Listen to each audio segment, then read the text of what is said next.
Krishna, Hare Krishna, Krishna Krishna, Hare Hare Rama, Hare Rama, Rama Rama, Hare Hare. Govinda bolo, Hari Gopal bolo, Radha रमाना हरि गोविंद। आज हम श्रीमद् भागवतम के चौथे स्कंद का page 94 पढ़ने जा रहे हैं।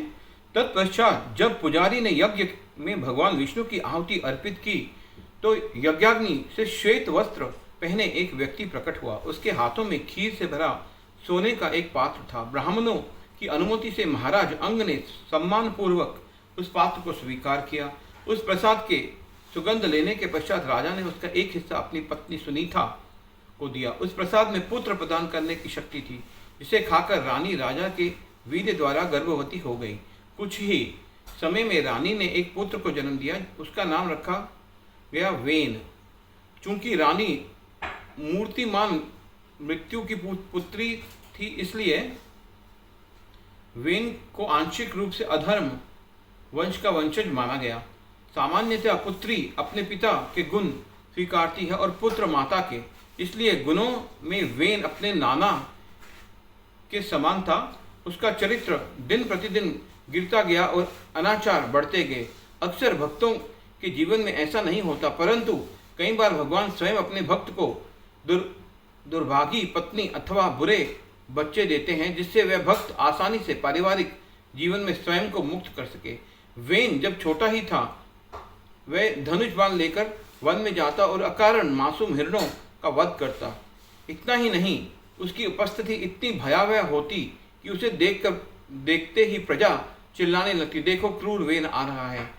युवावस्था में वेन इतना द्वेषी था कि अपने मित्रों के साथ खेलते समय वह उनकी इस प्रकार की हत्या कर देता मानो कि बलि के पशु थे।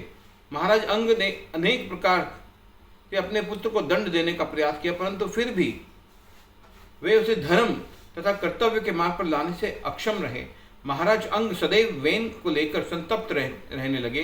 वे सोचते, वास्तव में पुत्र विहीन लोग कितने भाग्यशाली होते हैं। निश्चित ही उन्होंने अपने पूर्व जन्मों में भगवान को प्रसन्न किया होगा, जिसके परिणाम स्वरूप इस जीवन में उन्हें बुरे पुत्र से प्राप्त होने वाली असहनीय पीड़ाओं से गुजरना नहीं पड़ता। लेकिन एक दृष्टि से देखा जाए तो बुरा पुत्र अच्छे पुत्र से श्रेष्ठ है।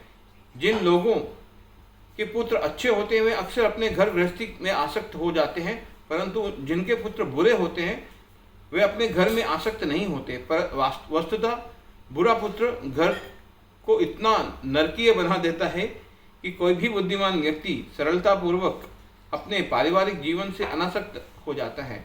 महाराज अंग इन्हीं बातों को सोच सोच कर उद्विग्न रहते और रातों उन्हें नींद नहीं आती।